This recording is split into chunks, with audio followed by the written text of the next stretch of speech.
Welcome back to Indaba Africa, folks. This is Chris on Chris White Africa on the Indaba Africa channel, coming to you live from central Pennsylvania. It's a great pleasure to have you here once again today. Join us today. We have a special featured guest, and I'll introduce him in just a moment. But we're going to talk a little bit about events that took place in Brackenfell. Also talk about politics in the Western Cape and in the Cape as a whole. You know, it's not just the Western Cape, the Northern Eastern Cape, also part of what used to be known as the Cape Colony back in the day.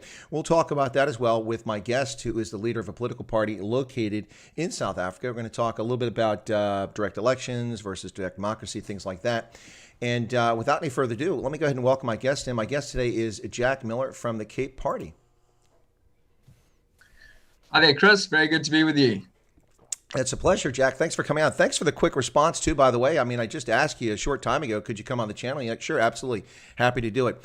So first off, for those outside South Africa, and that's a significant portion of my audience, we should probably start with saying that what the heck is the Cape Party? I mean, it's we hear, before you answer that, there's a lot of rumblings around the world, some of the news getting out about all these different secession movements in the Cape, including Cape Exit, the United Liberty Alliance, the Cape Independence Advocacy Group. That's at least three of them that many people know about, even people outside South Africa. That's not what we're talking about here, although your party may or may not be in favor. We'll talk about that. But you formed a political party, I think about in 2007, the Cape Party, and that's what we're talking about. Can you tell us a little bit about that? Yeah, absolutely. We formed the Cape Party in 2007 out of a complete and utter disillusionment with where the country was going. We were sold a dream of a rainbow nation in 1994, and by 2007, it was very clear that we had anything but a rainbow nation.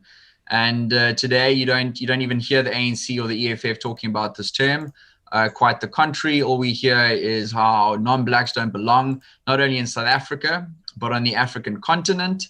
They're talking about expropriation without compensation. There are various institutional policies which discriminate people based upon their skin color. The Afrikaans language, which is the majority language in the Cape, is also discriminated against. So, we believe that we can have a rainbow nation in what is the most ethnically diverse region in South Africa, and in fact, many parts of the world, right here in the Cape. And we are pushing, well, first of all, we'd like to negotiate with the ANC and EFF if they are willing to pull back on a lot of their discriminatory policies. Off air, we're talking about the taxation system. So we certainly need to stop this daylight robbery, which is taking place with our taxes. And if we can negotiate on some of those things and get a more of a federal system, then that's something, we would be, that's the first point of discussion. But if the ANC and the EFF will not negotiate with us on those bases, then we will push for a referendum. And if the majority of the people in the Western Cape vote in favor in that referendum, we will declare the Cape an independent country. Now, these different movements out there all are moving into, I don't want to say different beat, but they're all moving along, all ostensibly trying to achieve the same sort of thing, Cape secession.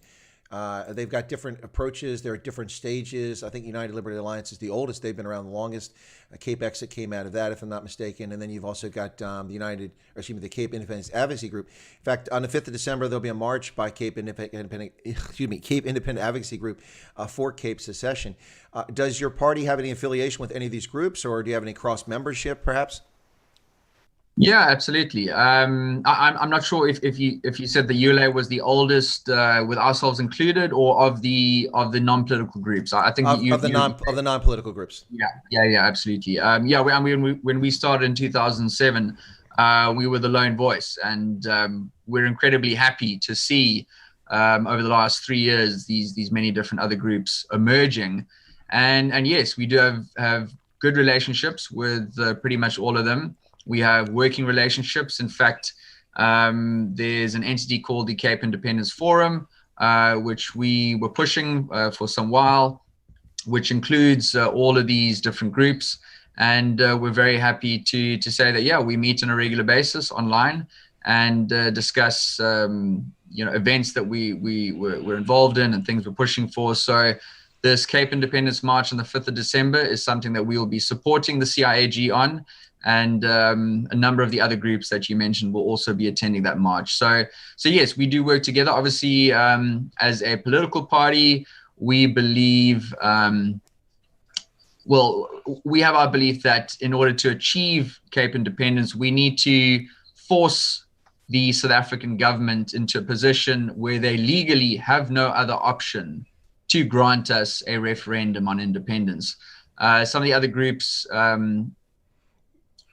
take the pathway that through pressure from a petition or lobbying international support, and we're in favor of all of these methods. So let it not come across that we're not. We support all of these methods, and we love that these organizations are doing it. We just feel that if you look at secession movements around the world, you look at Brexit, you look at the Catalonian movement, you look at the Quebec secession movement, the Scottish secession movement, Sudanese independence, and you look how secession takes place all around the world, it invariably comes through the legal and political pressure that comes through forcing the government at the ballot box to give you a referendum. And that's why the pathway which we're going on to get that referendum is to drive the DA underneath 50% in the Western Cape. The Premier of a province has the constitutional right to call a referendum. So the DA is not willing to do that. They've had a majority control over the Western Cape for more than a decade. And they have national ambitions. They believe that they can beat the ANC on a national election. Everyone knows that this is impossible. And I think they're starting to realize this reality too. But they have donors, they have supporters outside of the Western Cape. So they know where their bread is buttered. We need to force them underneath 50%. If they're sitting at 49, 48%, let's say the Cape Party is 2, 3, 4%, we can then say, listen, DA, we will give you the majority, and all we want is one thing and one thing only, and that is a referendum on independence for the Western Cape. So that is the legal and political pathway which we believe is going to be the most effective in achieving this. Well, that's interesting, and already I'm glad I'm having a conversation with you because I've already learned something useful. But very quickly, just to address some chat here. Yes, this is a Western Province jersey, in case anybody's curious. I'm a Stormers Western Province fan through and through, always have been. Not so thrilled with the so-called domestic Super Rugby, which the Bulls just won under Jake White, but congratulations to the Bulls. Yeah, it's a Western Province jersey. I usually wear my Stormers, but today I figured since we're talking about the Cape, I wear my Province jersey. But yeah, there's a few questions in chat. I've sent another message back to one of the folks. They're asking how much it's going to cost. I want to know what they mean, but it's interesting. So I don't want to make any assumptions here. So as a Cape Party, you're a political party, you're registered in South Africa, you've run for elections. I think you were in 2009, in 2014, and 2019, you ran in all those. Yeah, I checked the vote totals. You went from 2,200 to like 4,400 to almost 10,000 in the last election. So the party has been growing. But are you adamantly opposed or to remaining in South Africa, or do you see the only path forward is Cape secession? In other words, what I'm getting at is if in 2021, let's do a what if, okay? 2021, the Cape Party catches fire, it gets a lot of attention, and you gain enough votes to win a few municipalities, say in smaller towns in the Western Cape.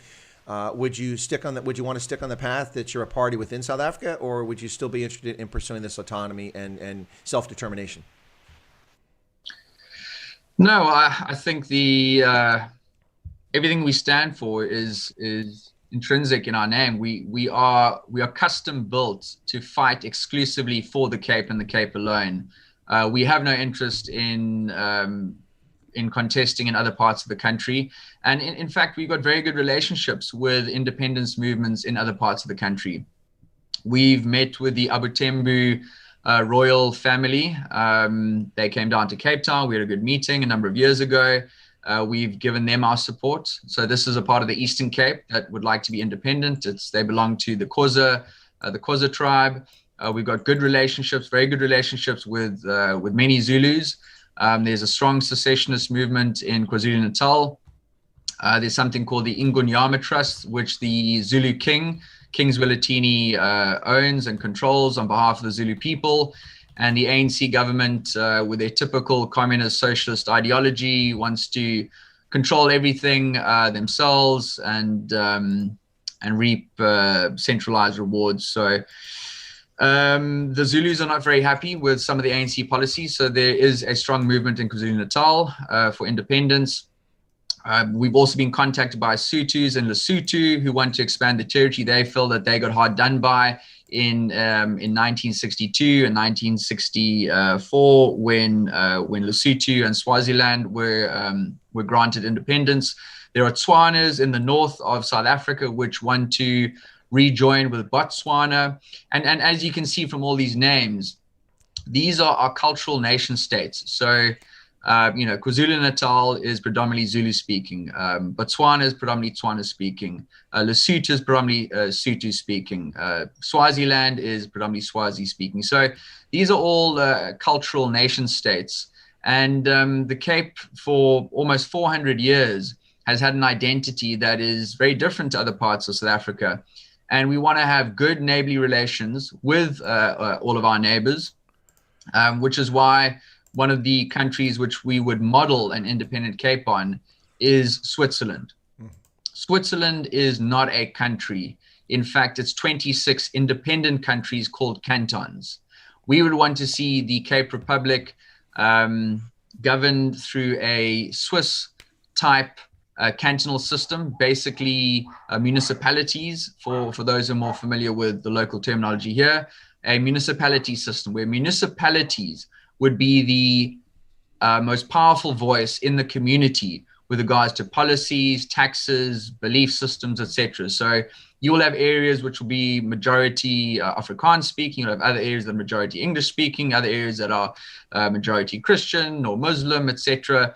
And those various communities should be able to shape policies according to their own communities. And this is how Switzerland survived World War I and World War II without firing a single bullet at each other. You had French, Italians, Germans, and Romansk living in Switzerland, and where genocide was taking place outside of the borders between Germans and French and Italians, not a single bullet was fired in Switzerland because they believe in the policy of respecting your neighbor.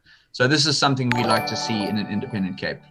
David Clark just subscribed. Thank you for that, David. Well, that's true, but we also have to point out that one of the reasons why Switzerland was never attacked by its neighbors is because they have deterrence.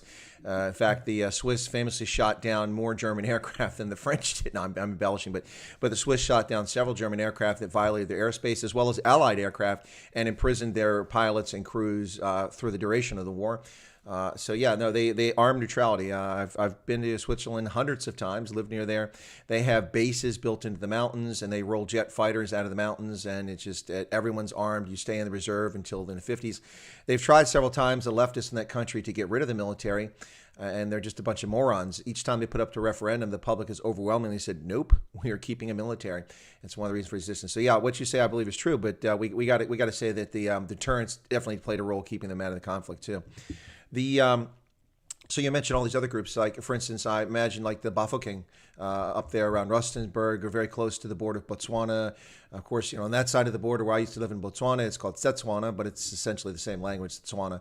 And most of the Tswana speakers are in South Africa, but there is a significant number in Botswana. So yeah, I can see that tie. And you're right about the Basotho people. They definitely were done hard over about their borders. And most of the productive land that they had fell to Trek Boers and then to others, and then eventually became part of South Africa and not part of Lesotho. So I can see where you're going with that.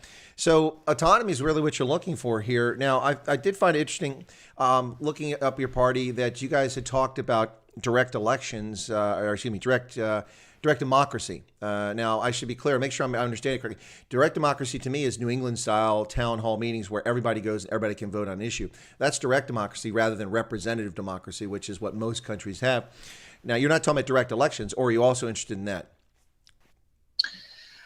No, specifically we're talking about direct democracy where the highest authority is not the president or any elected council. Essentially, every single policy in the country can be overturned by a vote at the will of the people. So you don't get a system where 200 politicians get bribed by multinational corporations to pass certain laws which benefit them and their cronies.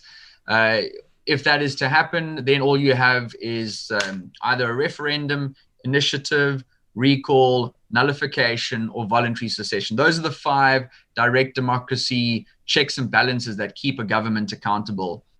So, a referendum will obviously be to ratify any law or policy that the citizens want.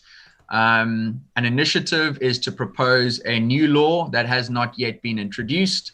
So a certain number of signatures will be required to create that initiative, which then would go to a referendum.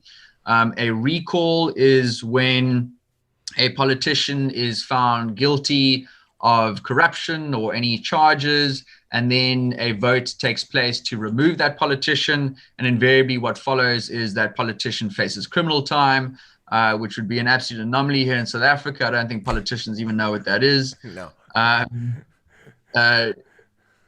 Referendum, initiative, recall. Yeah, nullification. Nullification is a very important one, because a society should have fluid elements to it. So you can introduce a policy and it might sound good, which is so often the case with socialist policies, and which is why socialism is so appealing to many people. They use these emotive issues, which sound good, but invariably result in economic collapse and destruction, and end up harming the people that they're trying to help. So you can put a law in place, and then through a nullification referendum, you can then retract those laws if they aren't working.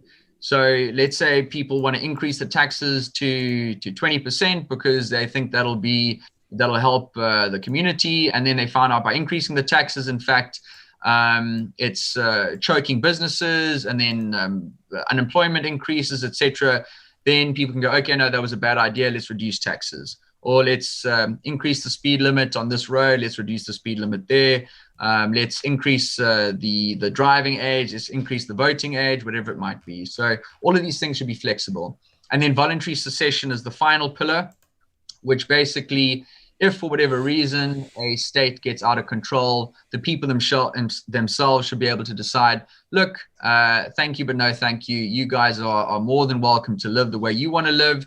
But we in our community here, we believe in different values. And so we are going to form our own administrative region here and govern ourselves. There's a question by Lars Solis to me. I'll just answer that very quickly, and then I'll get back to something I want to ask you about here. But Lars Solis said, where's it at? Can you see if you can speak to the Amatembu and also the Zulu? Happy to do it. I just need contact, folks. Here you go. Here's an exclusive. No one knows this, but I did get confirmation this morning that Bantu Holomisa will be on my channel. He's agreed to come on the channel from the UDM. I'll be talking to him probably next week, depending on the scheduling. I was supposed to be in Ghana next week, but the outrageously ridiculous, you must have a negative COVID test within 72 hours, which is impossible to go to Africa. I was denied a COVID test by my healthcare provider from the Army because I'm retired. They said, no, we don't do that. You have to go elsewhere. And I said, how long do the results take? 2 to 4 days. I'm like, don't you have rapid test kits? We have those for HIV. Yeah, but they're not reliable. I said, I don't care if they're reliable. I don't have COVID. I just need to get on a plane. Anyway, so long story short, I can't get a COVID test, rock up to an airport, fly to Europe, and then on to Ghana and get there within 72 hours. So I can't go to Ghana. But anyway, yeah, so Bantu Holomisa will be on the channel next week. I just don't know which day because I've got a schedule. Instead of going to Ghana, I'm going to have to do Zoom with the people there for the event I was supposed to do.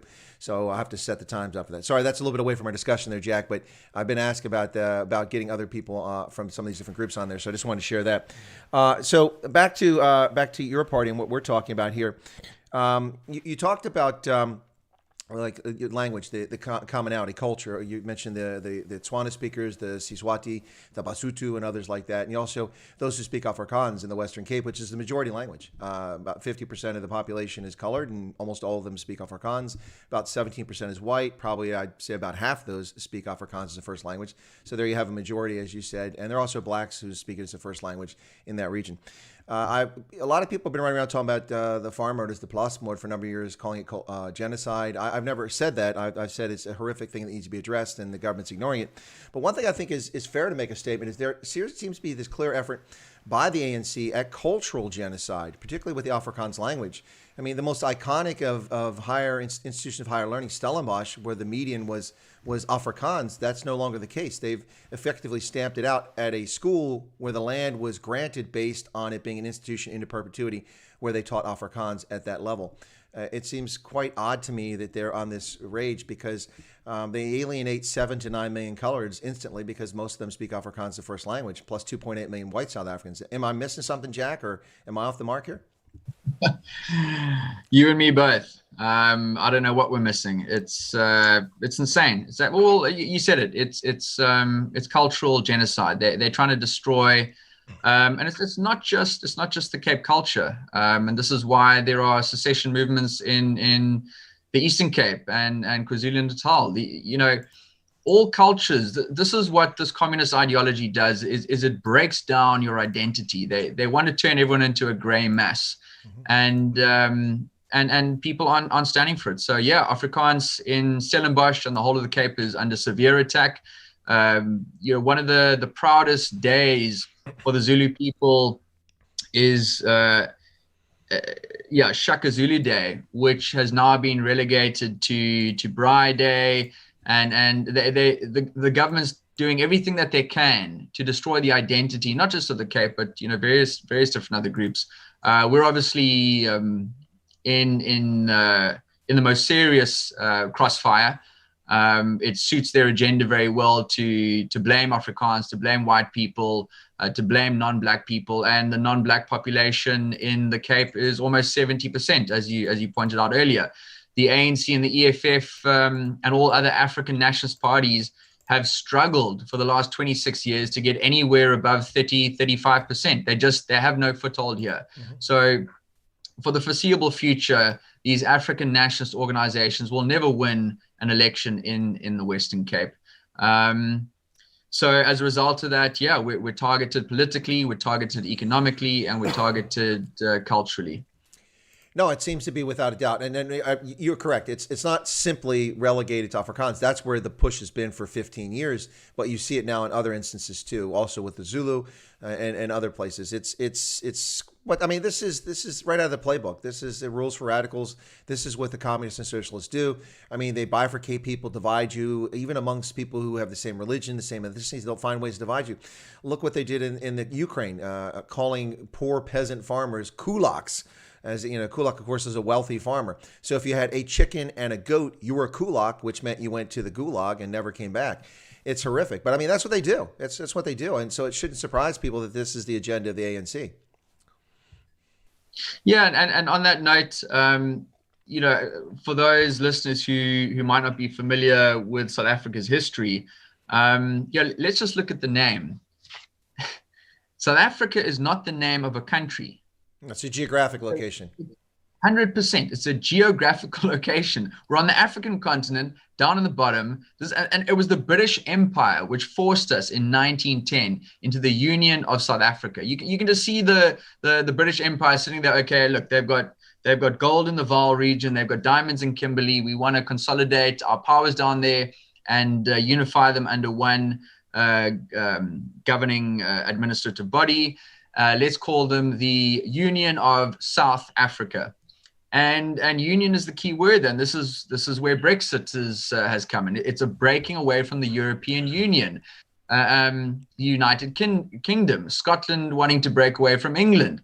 These movements are all over the world, and so the Union of South Africa, which then became just South Africa, is an artificial construct. So this is where the Cape Party actually agrees with the EFF and many other of these African nationalist organizations, where they blame the ills of today on colonialism, and where we absolutely agree is that one of the greatest colonial mistakes, not just in South Africa but actually many parts of Africa, is these artificial borders which completely disregard different cultural groups, religious groups, ethnic groups, language groups, and force them into these completely arbitrary political constructs. And invariably what happens, like we saw in Rwanda, with the Hutus and the Tutsis, the majority tribe takes over, they collect all the taxes, they put their tribe into the military has all the guns, and they end up slaughtering their tribal enemies.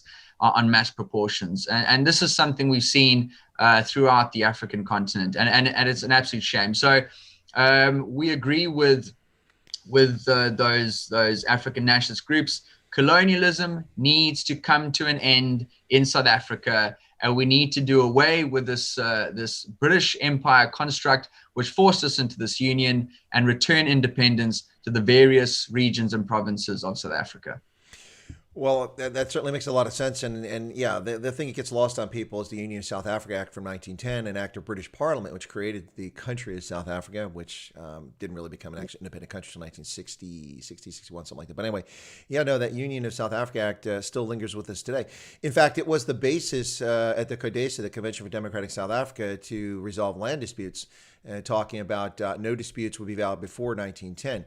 Which in my mind was reasonable. That's lost to history. That's if you have a land dispute where land was taken from you, it occurred after the Union of South Africa Act. Anything prior to that is a consequence of conquest or settlement. And, people hate this, Jack, but they hate to admit this, but war is a legitimate form of political discourse. It may be distasteful and undesirable, but it is a legitimate form of political discourse. And those Bantu tribes who came down the Rift Valley and pushed aside the Khoi and San in what is today Zimbabwe, and then down into the Eastern Cape and around to the Great Fish River, won that land by conquest. That's the sands of history. And then Europeans who arrived in the Western Cape and built a life there, and the colored community grew out of that. Those folks have built a life, and that's lost to sands of history. So 1910 is a particularly important date. It's interesting. I like how you say colonialism has to end, because the argument is that with the exception of Western Sahara, colonialism is over in Africa, but apparently not. So maybe we need to get people to adjust the narrative a little bit.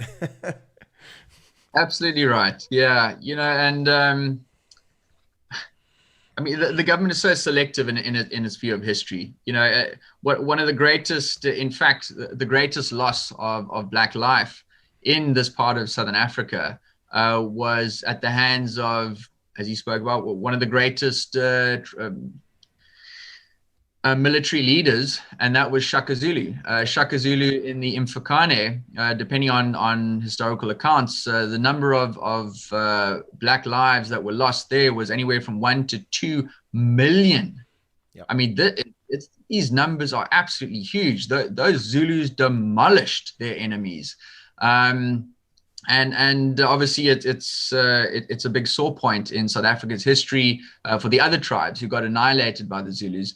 But yeah, would the ANC then say to the Zulus, okay, well, I'm sorry, you need to get out of KwaZulu-Natal and go back north where you came from, because the methods you used to take over KwaZulu-Natal were untoward.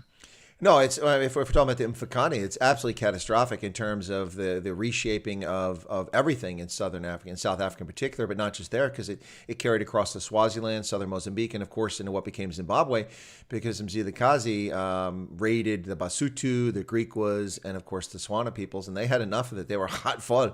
So when the Trekboers showed up, in many cases they allied with them, and they fought, and they chased Mzila Kazi north of Limpopo, and so the whole history is affected. But when you look at this, in 1911, when the first census was done under the Union of South Africa, there were about 5 million people, over 5 million people in South Africa. About 4 million of them were Black Africans. Or no, I'm sorry, is that right? Something like that. Anyway, but if you look at 1 to 2 million people wiped out a century prior to that, less than a century prior to that, that's an astonishing number of people. I mean, that is on epic scale worse than the 30 Years' War or the 100 Years' War in Europe. That's just astonishing.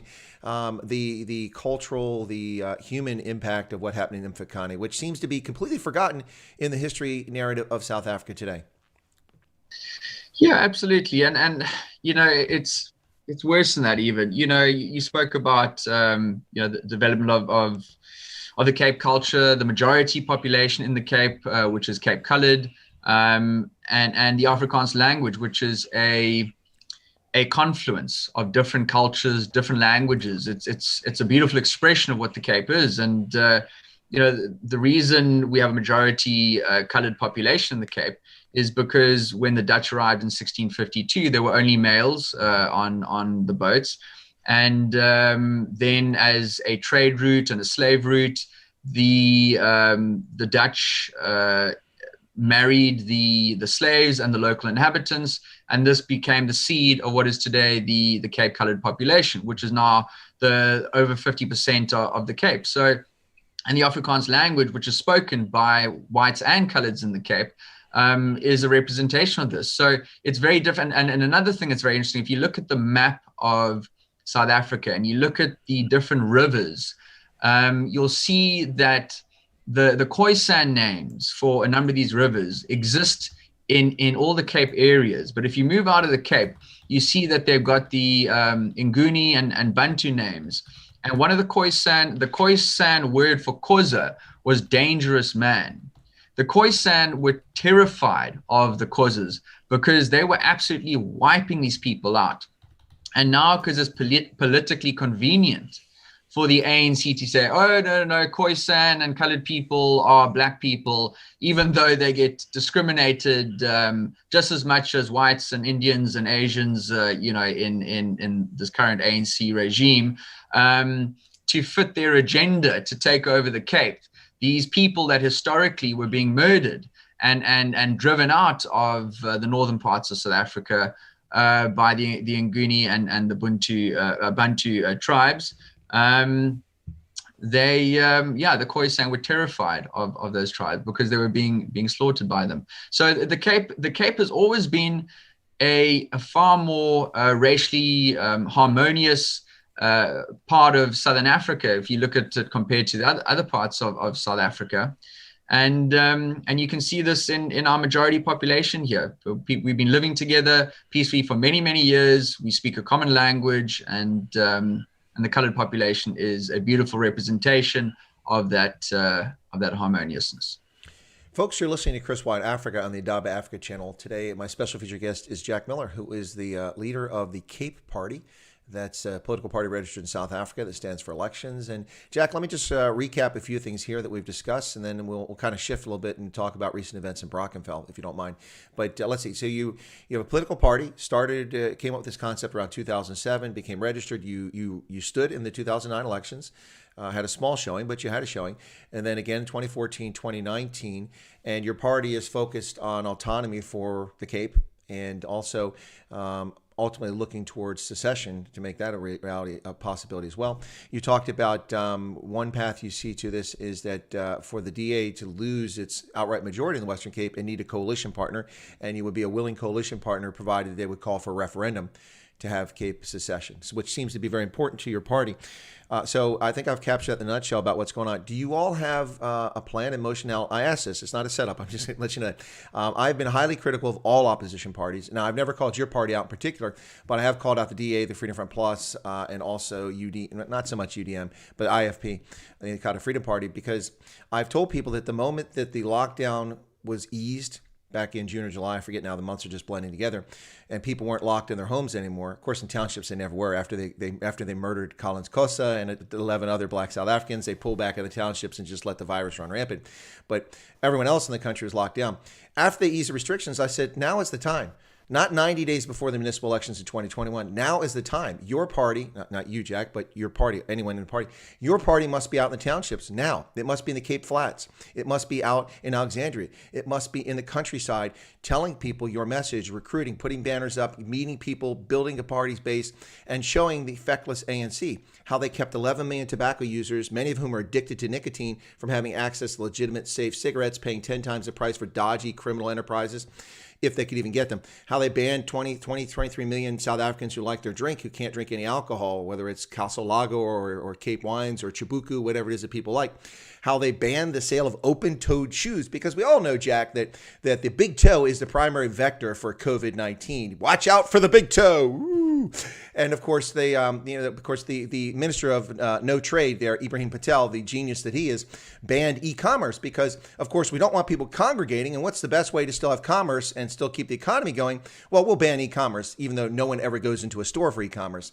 The list goes on and on. My point here is that it's so easy to show how ludicrous the ANC has been, but people have short-term memories, whether they're South Africans or they're Americans or they're Germans. They forget the slights, many of them. Now, the 3 million people that don't have jobs probably aren't going to forget that anytime soon, or those who never received any money on the unemployment insurance fund. They've been denied that because they're minorities unlawfully. But my point is that do you guys, because I've seen a little bit of rumblings from Freedom Front Plus, they're doing a little bit, but the other parties say they're doing things, but of course I'm not on the ground. But anecdotal evidence I'm seeing is people aren't out trying to convince people of the failures of the ANC. I think this is a slam dunk. It's easy to convince people. It ought to be easy to grow your party. I don't know about your thoughts, but this is why I'm asking. It's a big buildup. Do you think you have a great chance of increasing the size of your party in 2021? I would think on the surface of it, you may have a good chance here if you put the effort in. Absolutely. Absolutely huge. I think next year is going to be massive for us. The biggest mistake the ANC ever did was to put us in this horrific lockdown, to destroy the economy, to tell us we're all in this together, get a 500 billion rand loan, and then steal half of it. People are absolutely sick and tired of it. They tell us we can't work, and yet the government, they can't get Eskom to get the lights on and water coming out the taps, and infrastructure's falling apart.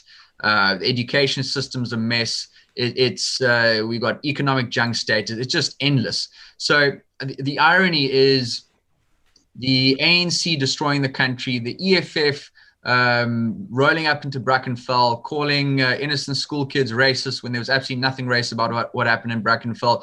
These things are all things which force people to get out of their comfort zone and go, wait a second, this is not a rainbow nation. This is not what we were promised. And unless we do something serious about it, we're heading for destruction.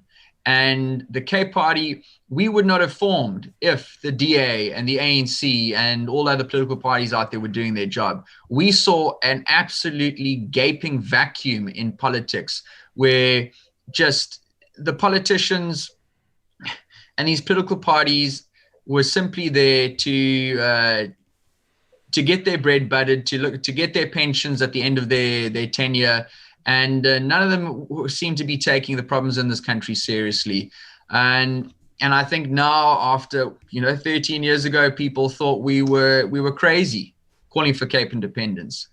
Now, 26 years after ANC rule, the Cape Party is looking like one of the most sane options out there. So we think we're going to do very well. We're very happy to see that a number of other entities, non-political as well as political, are now coming around to the idea of Cape independence, the primary issue that we've been pushing for 13 years.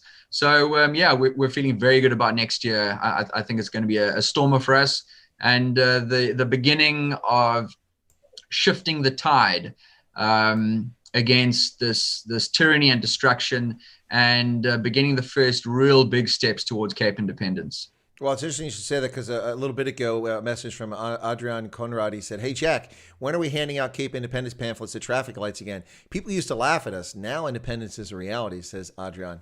So interesting there. Yeah, no, it's pretty crazy, just the whole situation. Now, I saw you on was it SABC or maybe it was Newsroom, I think it was, maybe, with Wandile from the Economic Freedom Fighters. Wow, what a foul-mouthed, disrespectful little troll that clown is. You did a great job holding your tongue there. That's one reason why I wanted to have the channel. You're obviously I called you a buffoon on television. Interesting. You never said anything about him or against him, and nothing racial, nothing biased, nothing bigoted. At least that was my interpretation of it. And he just lost his crap. He just lost it. But much credit to you for keeping your cool in that conversation. Although, so you might have found it, I don't know, maybe just entertaining to listen to him. That was quite a discussion. That was after Brackenfell. You guys were both on TV. Yeah. No, I wouldn't say. Yeah, I guess it was probably entertainment for people that were watching it. And it's frankly, it's sad, and I've got good friends in business, black people that are they're embarrassed. They say, "Jack, I'm embarrassed about the EFF." Should be. I think as whites and coloreds, we kind of people think that the EFF likes to throw their weight around like they speak on behalf of all black people. No. And for all those good, moral black people out there that think the EFF is crazy, this is incredibly embarrassing. It's the EFF exposed themselves as just being completely tyrannical, unwilling to negotiate, unwilling to be reasonable. I'd very happily, and that's what I said in the interview, I'd very happily chat to him about what our policies are. I tried to identify points, at least the points of departure where we could agree on. We could agree the ANC hasn't done a good job, and we could agree that poverty is a massive problem in the country. So now there's a point for us to start a discussion. So he would not even engage me on that.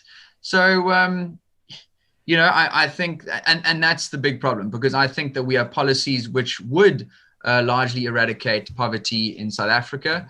One of our greatest examples is Lee Kuan Yew in Singapore, who took this muddied island with different religions, different ethnicities that were at each other's throats for many generations, and turned it into one of the highest incomes per capita, lowest unemployment, highest standards of living countries in the world. So Singapore is a true model, and they also suffered under colonialism, just like we did here in South Africa. And so if they can do it, well, it's time for us to start taking some responsibility. And after 26 years of ANC rule, to think that they still blame the Nats for everything that's going wrong in this country now is just unacceptable. So yeah, the EFF, that guy, I think he did a perfect job of representing the EFF. These people are incapable of engaging rationally and reasonably. But I think that's going to be to their own detriment, because we actually got a number of messages from Black people who just said, look, that EFF guy was appalling, and we support you. So no, I think the chickens will come home to roost. No, absolutely. And that's the thing is, they don't want cogent conversation. They don't want genuine discourse. They want to distort, lie, manipulate. And quite frankly, now, Jack, you don't have to answer this. Don't weigh in this. This is me, and it's very clear. No one misquote this. I'm the person who is clearly saying here that this is a domestic terrorist organization masquerading as a political party. They're not interested in political discourse. They seek to create a race war. They seek to bifurcate South Africans based on ethnicity, and they lie about every single thing they talked about. I saw an EFF clown show up on a commercial farmer's land, and the farmer's holding up his mobile recording it because he was concerned that this might be misconstrued. And the guy says, you must get out of here. You've stolen this land. And the farmer said, I bought this land. And he said, the ANC bought all the land in this country in 1994. You are a thief. You are a land thief. You are a land thug. And he brought 5 people with him to occupy and steal the guy's farm. And he said, I bought this land 30 years ago. Exactly. The ANC didn't buy anything. But these are the false narratives they tell their willing sheep who have abysmal education levels, courtesy of the African National Congress's worse than Bantu education system. I mean, Jack, are people not embarrassed? I mean, you don't have to answer. How can people not be embarrassed that the passing score to enter university is 30%? I mean, that's not passing anything. Oh, good God. I mean, you can't pass a traffic light at 30%. You're going to get hit. Come on, man. I mean, if you go through a robot at 30%, that's a pretty good chance you're going to get hit sideswiped. That's just insane. This is insane. But back to we'll switch to Brackenfell just a second here. But there was one thing I wanted in the chat. I want to catch here. Hank Adrianze said that ANC voters have already forgotten the lockdown. When elections are here, they'll only see free T-shirts and KFC. Listen, I know they'll hand out Streetwise meals. That's fine, and it's great for KFC sales. I'll be buying KFC stock in advance of the election next year. But seriously, here's the deal. KFC belongs to PepsiCo anyway. But here's the deal. That's why I'm saying that political parties must be on the street now. And they should have been on the street since June. If you're not out now, see, this is a problem that people have the world over. They wait until right before an election and go try to convince people. It's too late. It has to be part of your ethos. It has to be part of the people you want to be part of your party, supporting it and doing it all the time. Okay, let's switch to Brackenfell. So Brackenfell, they show up against a purported racist thing that they claim, which is all nonsense, as we've seen. It's been disproven, debunked. But nonetheless, they show up and they make a bunch of noise in front of the school, harassing. By the way, that's illegal. It's against South African law to assemble in front of a school and protest. It violates the South African law. So they all should have been arrested the first time for that. Then parents rock up there, emotional. The EFF throws rocks at them. Of course, those videos aren't shown. Only ones of white people beating up black people, which was horrific imagery, to say the least. And then the Pan African Congress shows up after it a few days later, the next week. Anyway, it just goes on for a week and a half or so. And then the EFF wants to come protest. Well, this foolish judge in the Western Cape grants them the permission to protest outside of Brackenfell High School, provided there are 100 people, they maintain their social distance, and they don't disrupt the students. Well, how can you not disrupt the students when you're chanting and toy-toying? But anyway, all that aside, every person from the EFF who showed up there should be arrested as a criminal, in my view, because they showed up with between 3,000 and 5,000 people. And for the people who are going to tell me, no, it wasn't 3,000 to 5,000, what's your bona fides for estimating crowds? That was part of my profession as in the military. That the crowd, from the imagery that I saw, was at least 3,000 to 5,000 people. No social distancing, toy-toying like they were a Zulu impi marching on and to attack somebody. Many of them carrying knob carries, pungas, and golf clubs. Those are weapons. That's not a peaceful assembly. Everything that they were supposed to do, they violated, and then they want to cry the victim. And then Julius Malema comes out and threatens the police and their families. This guy is dangerous. He's been dangerous since he was in the ANC Youth League, and they tolerate him because he's a useful idiot. He is fast approaching the point in which he's going to get a Zimbabwe-like end to his existence in an unexplained traffic accident. Julius Malema died today. That's going to happen at some point if he keeps his nonsense up. Even Beckett Sile, who is, I think, clearly in collusion and league with this guy, is now angry. So the EFF is showing themselves for what they are. There are race merchants. They're bigots. They're hate-filled people. And I'm not saying all the people that show up in those rallies are. Those are mostly useful idiots who they go and pick up, because none of those people are from Brackenfell, not a single one of them from the EFF, and probably none of them are even from the Western Cape. Anyway, so let's talk about Brackenfell, Jack. That's my take on it. If you want to comment on that, I'll give you a chance, but I don't know if you want to comment. That was kind of inflammatory, but accurate. Anyway, so I think that was a good intro.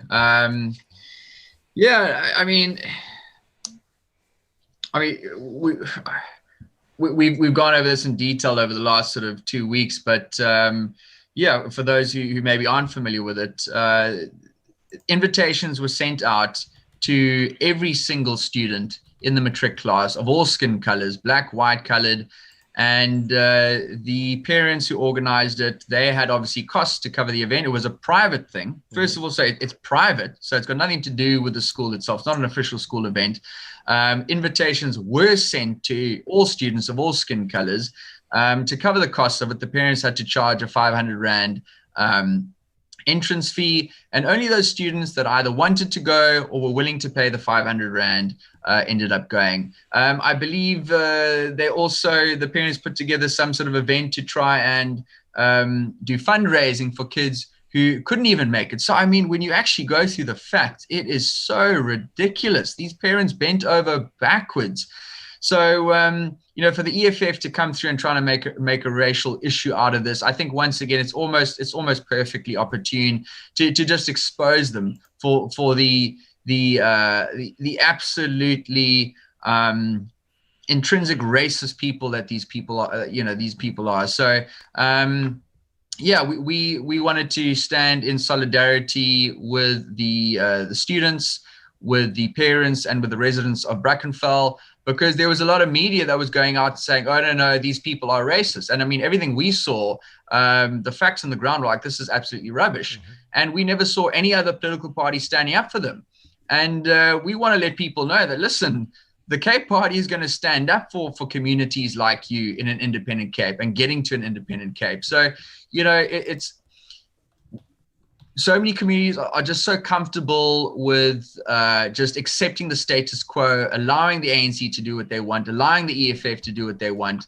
And the DA, ACDP, Freedom Front, all of these other groups which should be there fighting for these communities, I think all of them need to realize that the time has come to stand up against these groups.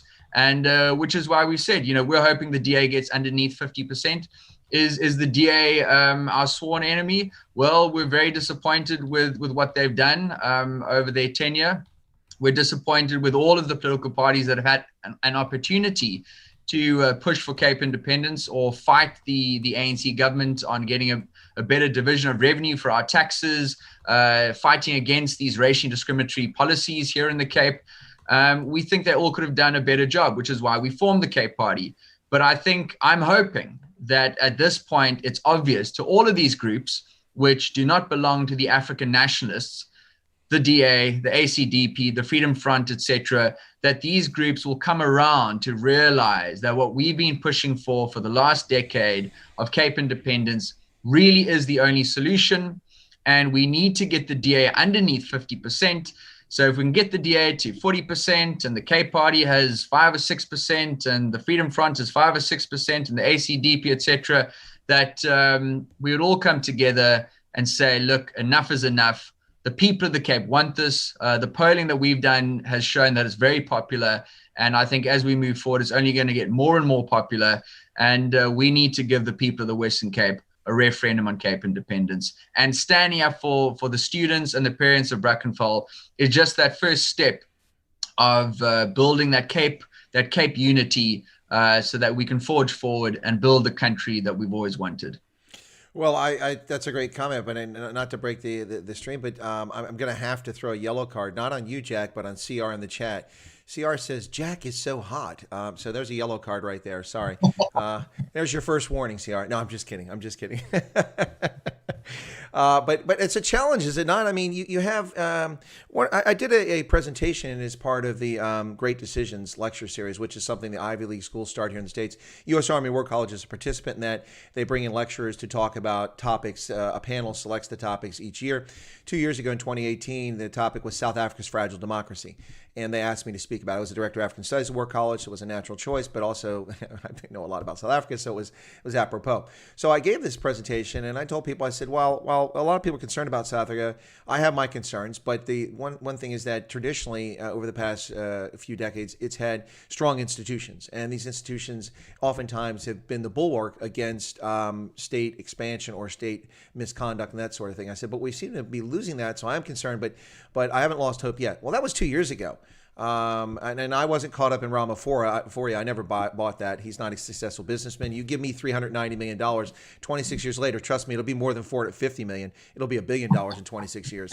That's not a very successful businessman in my book. That's just someone handing you wealth and you did nothing with it. I mean, you can make more money putting your money in the bank and earning interest on it than what he's made in the last 26 years. Also, he was complicit in Zuma's government. He was his deputy president, on the board of the company responsible for Marikana, and everybody just looks the other way, and they all got excited about it.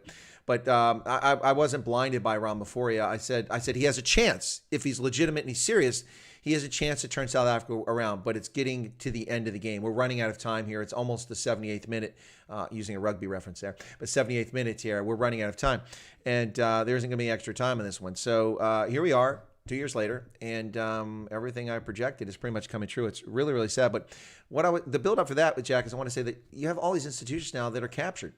The ridiculous South African Human Rights Commission is anything but human rights. They have no interest in the brutal torture, mutilation, gang rape, breasts being sliced off, genitals being cut off, babies being boiled in tubs. These aren't fictional stories. These are true about farm murders and rural murders, and they have no interest in that whatsoever. Yet the moment that some clown gets drunk in a club in the Northern Cape or in the Western Cape and tries to intimidate Eben Etzebeth, that's a stupid maneuver. I wouldn't try that. And he tries to intimidate Eben Etzebeth. They open an inquiry into Eben Etzebeth's racism, which is fictional only in their minds. And now they're opening up inquiries into Brackenfell's over racism, when the facts are out there publicly available. There's no need for an investigation. If anything, actually, someone posted that, and I said, I'm with you 100%. I agree. The South African Human Rights Commission absolutely must open a case about racism at Brackenfell. Please tell them to go to EFF party headquarters and start interviewing all the racists who were present at the intimidation rally. Yeah. Yeah, yeah, and I know that was a joke. It's hard to find humor. I mean, it's absolutely disgusting what's been happening in this country for the last 26 years. And started with Mbeki disbanding the commandos, and intentionally disarming the farming community. And the police are hours away when these farm attacks happen. No, it's, I mean, anyone who's ever Googled, South African farm murders, it's disgusting. You can't sleep for weeks and it's horrific. It's absolutely horrific. But Jack, nobody's safe. I mean, King Goodwill Zwelithini, the Zulu king, his son was just murdered at the beginning of this month. I mean, by gangsters. I mean, nobody's safe in this country. Brett Kebble, who was deep in with the ANC, is assassinated in broad daylight. In Santon, the ritziest, most upscale part of Africa, and he's shot in broad daylight, assassinated. Nobody's safe in South Africa. It's really scary. 100% right, and I'm not saying that crime is not a huge issue for everyone in South Africa, but you brought up how the Human Rights Commission will say, okay, Brackenfell School is racist, or Espeth is racist. When you look at what's happening in this country, there is zero way that you can look at what's happening on South African farms and not say it's absolute racism. You spoke about boiling babies alive. The police arrive in the houses, and on the wall in blood is written, kill the Boer, and far worse things than that. How can you tell me that is not an absolutely racially motivated murder? It's absolutely horrific. So if we're talking about race, let's talk about crime second. But if we're talking about racism in this country and who the guilty parties are, how the EFF, as you mentioned, has not been disbanded, has not been ruled illegal, has not even been ruled a terrorist organization for the things that they say, considering what is actually happening in this country, is it's beyond belief. And that hangs over the head of the Human Rights Commission and the various organizations. It hangs over the head of the South African government, the ANC, and all the organizations in South Africa who turn a blind eye to this. And to your second point, crime, absolutely. Crime is out of control in this country. And whether you're black, white, colored, Indian, or Asian, we're all victims to it. And it just needs to come to an end, when you've got 500 billion rand coming into the country for COVID relief, and half of that's getting stolen, and the police aren't getting paid proper salaries, and the government's disbanding private organizations that actually are effective at fighting a crime. You've got to wonder, do these people actually want this place to be the crime capital of the world? They're doing damn right everything that they can to make it so. So, this is where we want a true rainbow nation here in the Western Cape. These are issues which it doesn't matter what your skin color is. We can stand together on this and go, you know what, this has to come to an end. So no, I really agree with you there. But Jack, I'm going to have to correct you. You see, Jack, I've heard it from the horse himself. Cyril Ramaphosa has told me on a national broadcast that you must understand that the nature of white people is that they're racist. And this is why we have gender-based violence in South Africa, because of white toddlers who are convincing black men to rape and murder their partners. There's your answer right there, Jack. You must open your eyes. Sorry, it's just, I can't help that. I can't believe he actually said that on a national broadcast. I heard it. Gentleman Inflatables, now here, this is a little concern for you, Jack, if you want your party to do well. Gentleman Inflatable says, I've never seen Cape Party in my area of Cape Town. And anecdotally, Jack, I've only been to Cape Town twice in recent history, and I don't recall seeing anything from the Cape Party. That you can't expect to have your sign on every corner. But my point is that maybe you should get with your PR folks, and we'll take a look at that. If you want, I'll ask General Inflatables offline where he's at and find out where in Cape Town, so maybe it could become a focus area for you. And then Elizabeth gave a super chat. She said, "Can you ask Jack what his thoughts are on the 2.2 billion rand investment in Cape Town, the Western Cape? What's it for? Concerned that the DA is going the same route and selling us out to big tech." I'm not sure what she's talking about. Are you familiar with that 2.2 billion rand investment? Is this a FDI deal or something? Foreign direct investment? I'm not familiar with that either. Maybe you can ask her what. She followed up. She forgot to mention. She did another super chat because she forgot to mention it's a Google investment. Yeah, I think she might be talking about Google and Microsoft as part of the investment in Daba. I don't think he called it that, but the investment in Daba that Cyril Ramaphosa had like 2 years ago. Or almost 2 years ago, that Microsoft, Google, and Ford, I think, also announced they were going to do foreign direct investment in South Africa. And I think Cape Town was going to be one. I guess the 2.2 billion must be coming from that. Elizabeth, I would be suspicious if it's money coming from Google. Yes, I'm on a Google platform right now, but anyway. So, do you know anything about that investment in Cape Town? I'd heard about it, but I've heard nothing in like over a year. Well, I think let me answer this question as well as the question before there. I chatted to my friends in the DA. It was after the 2019 elections, and we were talking about budgets, and they told me that they had a budget of 1.2 billion rand. the ANC had a budget of 2 billion rand, and to this gentleman who hasn't seen us, well, we survive. We're a grassroots organization. We survive on donations from our members and supporters. And I think we had a budget in that election of something about 200,000 rand. So we're just to try and get posters on every single poll, to try and the cost of TV ads, radio ads, newspaper ads, etc. These things are incredibly expensive. So we really rely on word of mouth, social media, donations from people. So the key thing is everyone who does know about this vision and dream of an independent Cape and supports it, if they can please tell their friends, tell their neighbors, tell their friends to join us on Facebook. Just give us, if you can support us with 50 rand a month, that's a case of beer a month, just help out wherever you can. It really makes a big difference. So that would be to answer the first question. The second is, we have had huge concerns with the DA. I mean, never mind this particular incident in 2010 with the World Cup. We got the budget for building the Greenpoint Stadium. And, once all of the taxes had been funneled off into this, which was completely controlled by the DA, it was 4 or 5 times more expensive than what they duped the taxpayer into accepting in the first place. So the DA is absolutely just as guilty as the ANC when it comes to, issues of corruption like this. So we need to hold them to account. Look at the ex-mayor of Cape Town, Patricia de Lille. I mean, she changed De Waal Road to Philip Khosana, which is a Pan-African Congress extremist, an African nationalist extremist.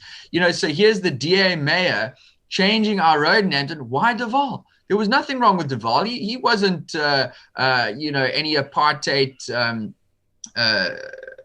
sympathize or this or that. And here you have the DA mayor changing street names to these African nationalists. We had to fight a court case where the DA had, forced a cell phone tower up right in front of a school creche. The community didn't want it, but they forced it through anyway. The water crisis, etc., the increasing taxes. We have some of the highest taxes, if not the highest taxes in South Africa. When the DA took over. So look, there's a lot of things that we need to hold the DA accountable for. They should have done a better job of fighting for the best interests of the people of the Cape. They've been absolutely hell-bent on trying to win the ANC electorate. So they've adopted ANC policies. In fact, many people are calling them ANC light. We need to hold them to account just as much as we need to hold other political parties to account. And which is why we're hoping that for all of those good people in the DA, and there are many good people, I've got many good relationships with people in the DA, but it doesn't mean that they don't have some serious problems, which is why the voters need to say, listen, we pay a tremendous amount of taxes here in the Cape. We do not want to live under these discriminatory ANC policies, and we expect more from our government. And let's knock the DA under 50. Let's get them to 40, 45%, whatever it might be. And let's see what we can do with the Cape Party filling in the space there. We don't need to be the majority party. We just need to hold the balance of power. And we could do so with a few percent. And by doing that, we could literally push forward that referendum, which would solve many of the problems that we're facing at the moment. And the DA has promised us this. In the last election, they said they would push for a provincial police force. Well, where is it? They have the power to call a referendum. Do it. Then they must do it. And if they're not going to do it, we need to punish them at the ballot box and get them under 50%. So that's our great call. Let's stand together and force them to be accountable to us, the voters and the taxpayers. Well, if you're interested, folks, in the Cape Party and you want to learn about it, below this video, there are links to their Facebook page, to their website, to their Twitter account, and even a description on Wikipedia. Of course, I urge caution, even as an author on Wikipedia, I urge caution when you read Wikipedia things, not always the best editing there, but a good source for esoteric information. But in this case, you don't need to go to Wikipedia. You can find it from the party itself. But folks are welcome to check it out. No, absolutely. You talk about, well, before I get, folks, you're listening to Chris White Africa on the, sorry, I just got that in my ear, just that sound from the Super Chat. But you're listening to Chris White Africa on the Adaba Africa channel here on YouTube. My special featured guest today is Jack Miller, who is the leader of the Cape Party, located in the Western Cape. And we're talking about events there. We talked about Brackenfell a little bit earlier, also about the party, what it's all about, and their path. Now, Jack, and I'll get to the Super Chat in just a second. Well, I'll get to it now. But Tertius LaRue says, where can I buy a case of beer for 50 Rand? Asking for a friend. Okay, well, I think Jack was embellishing slightly there. Okay, we're not going to hold his feet to the fire on that one. But what I will say is that 50 Rand is not a lot. Listen, you can become a member of Chris White Africa for only 9 Rand 99 if you're in South Africa. That's less than 62 cents US for membership. Anyway, so yeah.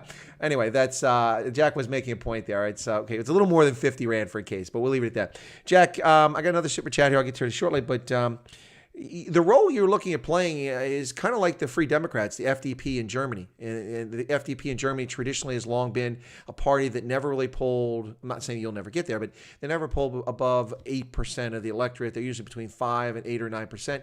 And they were the kingmaker. They decided which governments rose and which governments fell. If the CDU wanted to be in power, they needed the Democrats, the Free Democrats, the FDP, because they couldn't get in power without a coalition. So it sounds like you're comfortable with a niche role, at least in the near term, to get to your ultimate objective, which is a referendum on secession.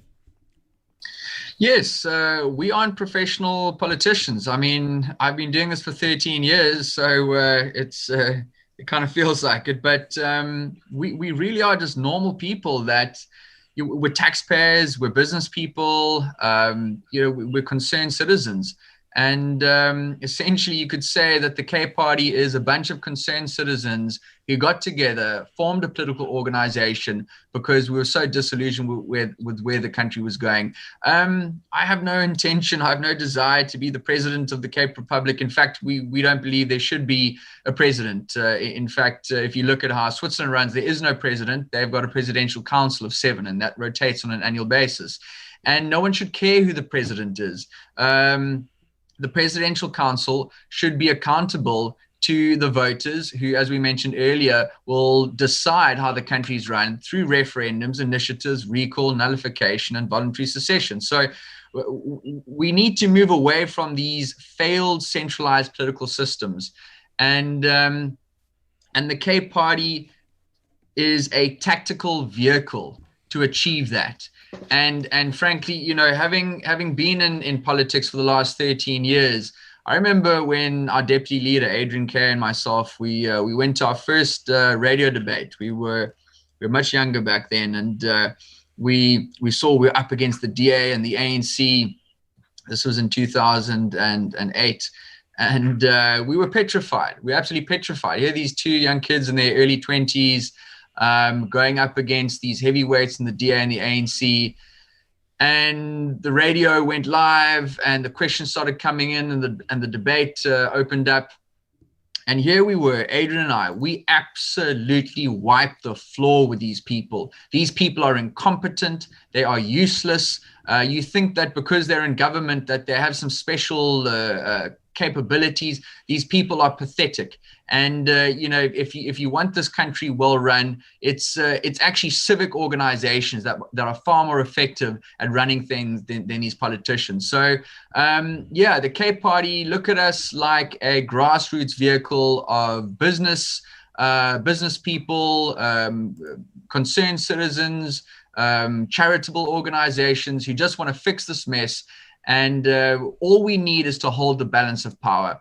We hypothetically, if the DA had 49% and the Cape Party had 2%, that would be enough. With as little as 2%, we could change the entire trajectory of history and put the Cape on a pathway towards peace and prosperity.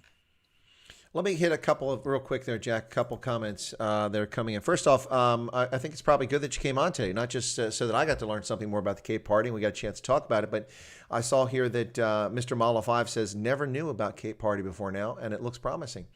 And then Elizabeth gave another super chat, and she said, Jack, perhaps you should go full-blown streaming and videos and independent media like the DA did during lockdown. It worked for them to do the same. I don't know how well it worked for the DA. I mean, I've tuned in and watched like 1,100 people watching some of those live streams that they had. That's not a lot for a party that it gets 3 million voters in a national election. But yeah, your point I think is well taken, Elizabeth, especially for a small party like the Cape. Using alternative media or having some sort of production like that may be helpful. So there's a suggestion from Elizabeth that makes a little bit of sense. And then Gerhard Roos told Janine, said, secession is illegal as per the Constitution of South Africa. How will they get around that? Well, actually, I think you're mistaken, Gerhard. It's not. Now, in Spain, Catalonia had a problem because it is clearly in the Constitution of Spain that is forbidden for them to break away from the country. But that is not the case in South Africa, unless I missed something, Jack. Have I missed something? You have not at all. Section 235 of the South African Constitution guarantees our right to self-determination. And even better than that, there are far more explicit clauses in the African Union charters and the United Nations charters, which South Africa is a bound signatory to. And even more than that, our ex-ANC President Thabo Mbeki was the primary negotiator and driving force for the independence movement in Southern Sudan.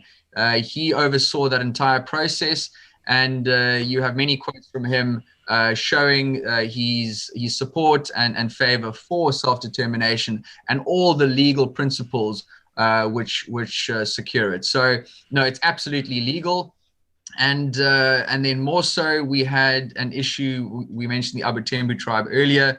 The Abutembu king, he was calling for the independence of the Eastern Cape a few years back.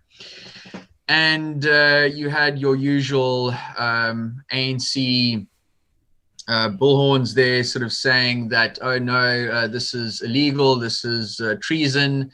And the NPA, the National Prosecuting Authority, came out and said, this is a political matter. They passed a ruling on this saying this was a political matter. Secession is a political matter. So it's absolutely not illegal. In fact, we're in a far better position here in South Africa to take the legal pathway to independence than, as you mentioned, Catalonia. They've got a far harder route than we do because we've got far more legal conditions which support and protect this right. Jack, before we get out of here for the day, I did want to cover a couple other things. It sounds like your big concern, we haven't said this, but I say it frequently on my channel, is that you're really concerned about tyranny of the majority. That's your concern in the context you're in South Africa, and you have this tyranny of the majority.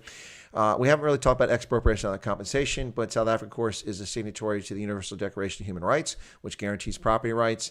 They are a member of the World Trade Organization, which advocates for property rights, and they are a participant in the Africa Growth and Opportunity Act, which they're now violating and should be kicked out of, in my view. The United States should kick South Africa out of the Africa Growth and Opportunity Act, which will affect $20 billion in imports and exports to the U.S., to and from the U.S., because they have put this on the table, the expropriation without compensation, and which means they're abrogating property rights. And one of the key elements of AGOA is that you must recognize and respect property rights, or you can't participate in it. So I think that's we may get to that in a second, but there's one more thing I want to cover, and then you can talk about any of these three if you like. And this one is that there was a discussion here about the water. And you mentioned water, and then I think somebody, let me see who this was real quick. Sorry, here I got a note here. Just want to make sure I attribute this to the right person. It was Gert Janssen van Rensburg, says he disagrees with the Jack reference. All water issues are under national control. Actually, that's not true. Water is a national, provincial, and local responsibility. There are different responsibilities within South Africa. But as I've told people, the situation in Western Cape, and in Cape Town in particular, is a consequence of the failure of the National Party, the African National Congress for the brief period that it ruled the Western Province, and also the Democratic Alliance. And what we're talking about here is that while people are running around talking about climate change, oh, Greta, ooh, you've killed all of us. Yes, Greta, please take your medicine. Anyway, but when they're talking about climate change, while climate change may affect rainfall in the Western Cape and have a contributing factor, the reason for Cape Town's water crisis a couple years ago was not climate change. It was piss poor water management by the National Party, the ANC ANC and the Democratic Alliance, who have failed to make use of brown water. So instead, they're using fresh, clean water that's been treated out of the taps to water lawns and golf courses and grass outside of shopping malls. It's the tragedy of the commons, which public taps sit in townships and are left running by car washers who come along, fill their bucket up, and just leave it running, and millions of gallons of water are wasted. It's also lack of imagination. It's also the fact that 30-40% of all water that come in from the reservoirs and come up from wells and water catchment areas is lost through leaky pipes that haven't been replaced in decades. So all of that is the responsibility of all of those parties. And it starts at the national level, but it is also provincial and local responsibility. So I don't know if you want to weigh any of those, tyranny of the majority, EWC, or the water issue. Jack, you want to touch any of those or all of them? No, I'm just wondering if you would like a job at the Cape Party. You handled that perfectly. Well, I don't know. I'm not a South African, but maybe if you don't mind foreign intrusion in your elections, I'm your man. No, I discovered a few days ago, Jack, that all this brouhaha about Dominion software. And I was like listening, but there's a lot of conspiracy theories out there, and I don't see the software, I didn't see the code, I didn't see the machines, so I'll listen. But I'm kind of like Harry Truman from Missouri. You got to show me, so I'm waiting for them to show me. But I found out from my own representative the other day that my county is one of the counties that had Dominion software to count the ballots. Now I'm interested. I didn't know that. When I took my ballot, they made me fill out a piece of paper and write on the paper in a Sharpie, a black Sharpie, which fades right through the paper. And you turn over, it's on the other side. And they had me fill it out and then walk over and put it in a machine. And I watched it count my ballot, but I don't know if it counted the votes correctly because you can't see. It's all done by machine. So now I also have questions about this Dominion thing because so anyway, but the reason I mentioned that is back to the foreign interference is that Dominion is a Toronto-based foreign entity that is counting the ballots in an American election. How bizarre is that? I mean, I'll tell you what. So if that works here, then I'll create my own software company. And in the Western Cape next year for municipal elections, I'll count your ballots if you guys give me the contract. I trust you, Chris. I'm sure you'll get the right result. Oh, I will. Even if I lose, I get the right result. Integrity is what matters here. Anyway, those are all issues here that are legitimate issues. I think the EWC is a really scary thing. Jack, let me get your take on this before we head out. I've cautioned people from the outset with expropriation without compensation. Number one, it's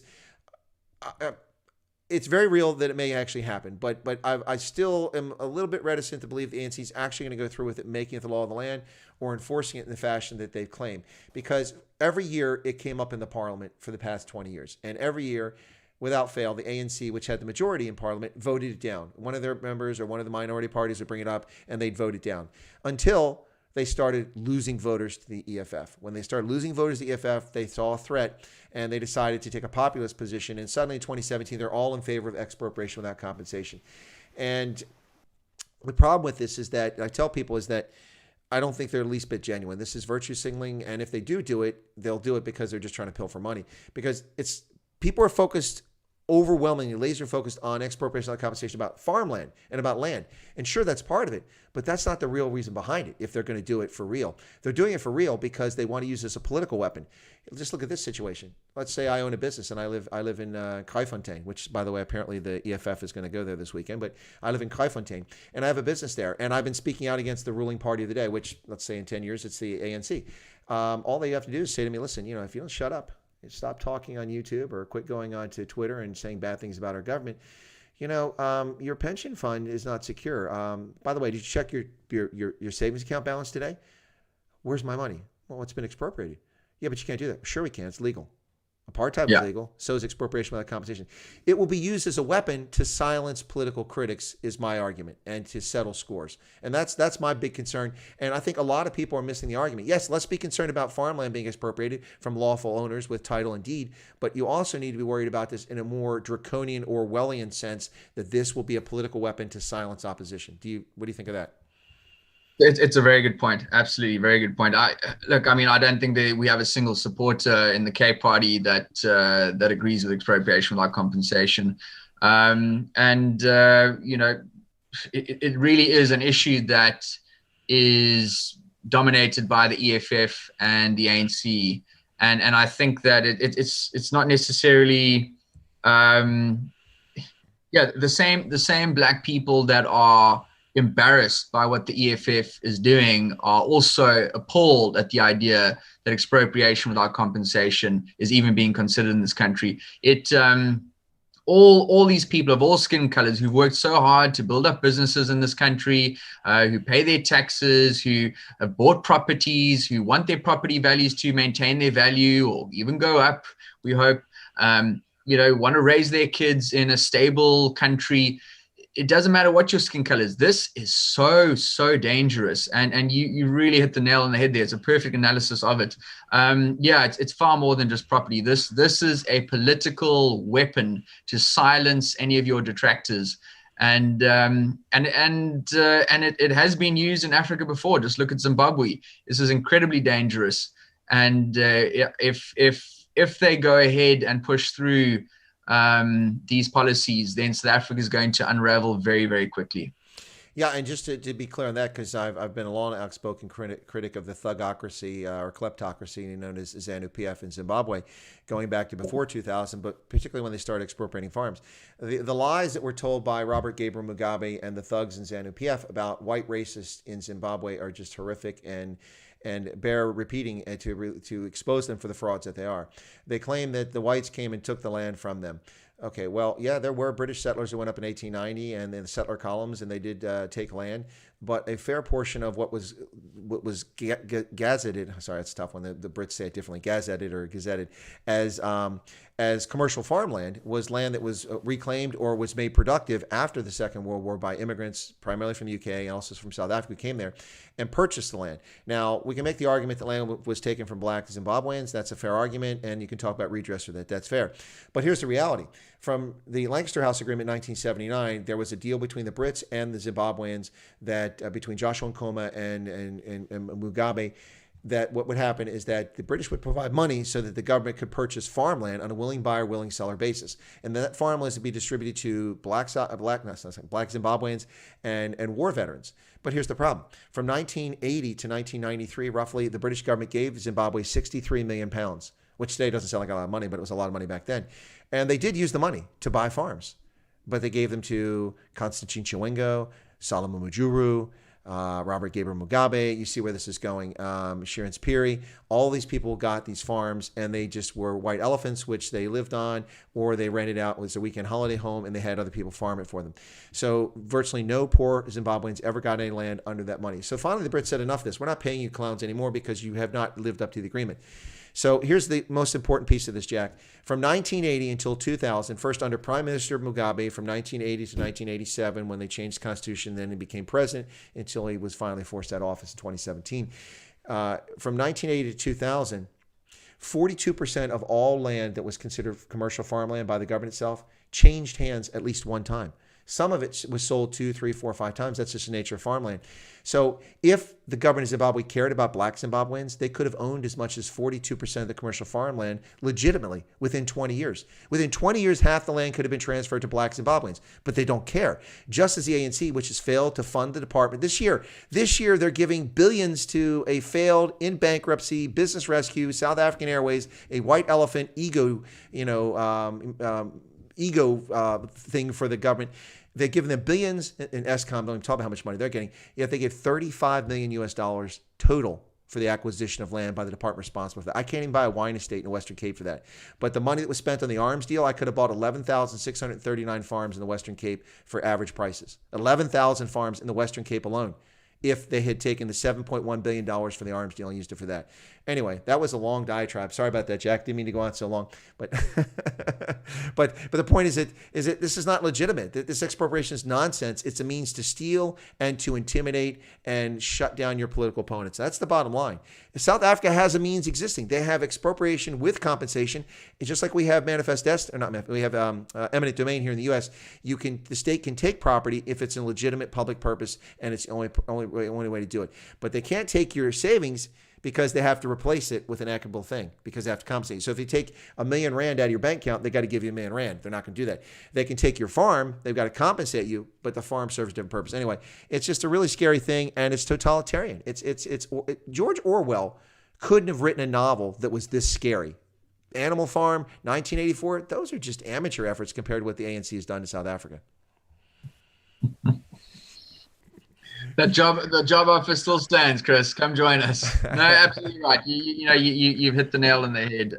It really is horrific, and Yeah, we could talk for hours and hours on the absolute atrocious things happening in this country that have been happening for the last 26 years, which is, and one should, because some people seem to have their head in the sands, and I don't know how at this point in time that anyone can still have their heads in the sands, because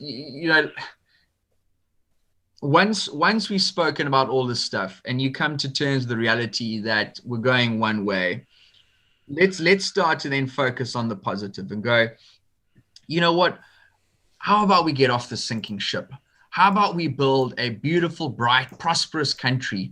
We declare the Cape an independent country, and we found it on the principles of direct democracy, a political system which has made one of the most stable countries in the world, an economic system which took a muddied island in 1965 to one of the most prosperous countries on the planet. That's so exciting, and anyone who's been to the Cape, my goodness, is this not the most beautiful place on earth? So yes, we need to look at all this darkness, look at all this suffering and destruction, and acknowledge it, and come to terms that the only way we're going to fix it is by uniting, by standing together here in the Cape and forging a strong united front against the sinking ship, the ANC and the EFF. We don't need to put up with these people pitching up at our schools and calling us racist and this and that. And, and the students and ex-students of non-white students from Brackenfell saying what a fantastic school it was, and they loved it being there, and they never experienced racism. And, the EFF comes in here and just tries to just create racial conflict. We don't need to put up with this rubbish. For goodness sake, we can have that rainbow nation. And the sooner we realize that, we can have a rainbow nation in a peaceful, prosperous country in the most beautiful place on earth, the Cape of Good Hope. And let's get out there and make it happen. So, I hope if any of your listeners haven't checked out our website, I'd love for them to check it out, www.capeparty.com. Send us an email.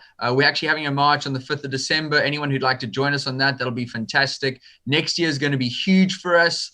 Spread the word. If you can afford a six-pack of beer, so what's that, around $70-80? That'll be fantastic. Chip that in each month. That helps us to buy t-shirts, that helps us to buy flags, that helps us to pay for the fees to register for elections. All of these things really help. We're really doing the best that we can. As I mentioned, we're just citizens like you, taxpayers like you. So if you want to see this become a reality, please help us. Please join our page. Tell your friends to join our page. Get involved. Chip in if you can, and let's make this happen. So we have a DA politician who's joined us here in the stream. I was just going to end it up there, Jack, very quickly, but since he popped in, I'll do that. But I was about to ask you for your final comments, but that was pretty awesome comments there. But I must say that Adrian Conradi has said that apparently you bry the best sirloin. I don't know if that's germane to the conversation, but interesting to know. So next time I'm in Cape Town, I'll have to make sure that I get over there. But let me do this. And this, I expected him to come in here and troll, but he didn't troll. It's a legitimate question, Jack. So I'll just throw this out at you. Ronaldo Jos, who's a DA ward counselor in Nelson Mandela Bay, I think you're familiar with him. He said, I really enjoy Jack and think he's a very intelligent guy. Okay, that's nice. There's always a but in these sentences. But but how can you be so confident with 9,331 of the votes in 2019, or 0.45% of the vote? That's a small percentage, but the party, as I mentioned, is gained in 3 different elections. And we talked about this earlier, Ronaldo. I don't know if you're here before Jack responds. And that if this isn't Jack's answer, my answer is that anybody, if I go found a political party in South Africa now, I guarantee you I can draw votes next year just by exposing the ANC for what they've done. But Jack, do you want to take that or answer it? Ronaldo's question. It's a relatively small turnout is his argument. And how can you be confident about 2021? Well, history has a habit of opening up windows of opportunity. And if you look at the way people were talking about Cape independence when we founded in 2007, it wasn't just not interested, it was hostile. People not only thought we were crazy, they thought, what a terrible idea. Do you not believe in the Rainbow Nation? They obviously couldn't see as far in the future as we could. We could see what was coming down the road. And if you look at what's happened in the last year or two, my goodness, I think if you can't see it now, then you're blind. So I think we're going to see huge increases in support in the next elections. As I mentioned earlier, the Cape Party doesn't need to be the majority party. We're not planning to be the biggest dog in the room. You know, we just want to be the one with the most common sense and help to guide people in the right direction. So the DA has no doubt lost their way. I've got a lot of respect for Ronaldo, he's welcome to join us when he comes to his senses. He's got a great podcast. I really enjoy his work. No, and he does fantastic stuff. He brings attention to issues that really need to be brought attention to. So I've got a lot of respect for him. But yeah, you know, maybe if hopefully he can see, let the Cape Party make the DA better. You know, there's a good number of overlap, but there are also areas where the DA, I think we all have to admit, has dropped the ball. So let the Cape Party make the DA better.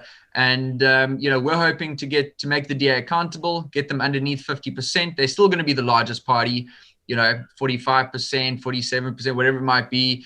And, you know, if the Cape Party can get enough support to hold that balance of power, then we really look forward to sitting down with people like Ronaldo, who I think will certainly agree with many things which we're proposing. And, you know, let's fix this mess. It's been too long. We're not heading the right direction. And unless we stand together and push in the only way that we're going to get off the sinking ship, and that really is either greater autonomy or outright Cape independence, we have no choice. The time is now. Jack, that's a fantastic answer, and we're going to call it there. It's an hour and 30 minutes. You've been very generous with your time. Thanks a lot. I think some good news for you is that it seems like a number of people who tuned in during the stream, over 1,000 people popped in here at one stage or another, didn't know much about the Cape Party. They learned a little bit about it now, so that's probably good news for you. Ronaldo says... Oh, no, he's responding to someone else. Never mind. But thanks for the question, Ronaldo. And Jack, thanks a lot. I want to thank my guest, Jack Miller, so much for coming in. We didn't even get into the etymology of his surname. It's not very Afrikaans sounding to me, but we could talk about that another date. Not that it has to be. But anyway. So, Jack, yeah, thanks a lot. Appreciate you coming in. As we talked before, if you can hang around, and I'm going to take you off camera, but just put your mic on mute, and you and I are going to chat about some other issues here. Folks, this has been a conversation with Jack Miller from the Cape Party, a party I'm not affiliated with at the moment. No. Anyway, Jack, thanks a lot. I really appreciate it. It was a good conversation. Chris, it's been an absolute pleasure. Thank you so much for what you're doing, bringing international attention to what's happening in South Africa. So I really am very grateful for that, and I think many South Africans are. So thank you. All right, folks, that's it. That's Jack. I'm going to take him off camera right now. He's going to go on mute, and then he and I are going to have a conversation after this about some other issues here, mostly the U.S. election. I think he's curious. Anyway, all right, folks, thanks for tuning in today. Really appreciate your support for this conversation and the audience that showed up. I hope that you've learned something interesting or useful about what's happening with the Cape Party and Cape Secession, and we talked a bit about Brackenfell, which I think was an important conversation too. Thank you for tuning in. I'll be back in 2 hours for the Night Owls edition of Stray Voltage. So Stray Voltage Night Owls edition, we'll be talking about a number of issues. And by the way, as I mentioned earlier, got a kind of a coup here.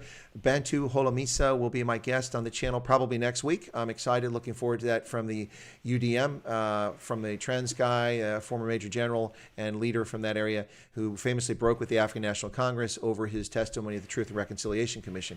Anyway, folks, thanks a lot. God bless. Have a good day. We're going to close out here. We'll catch you in 2 hours here on Chris Wyatt Africa. And thank you very much.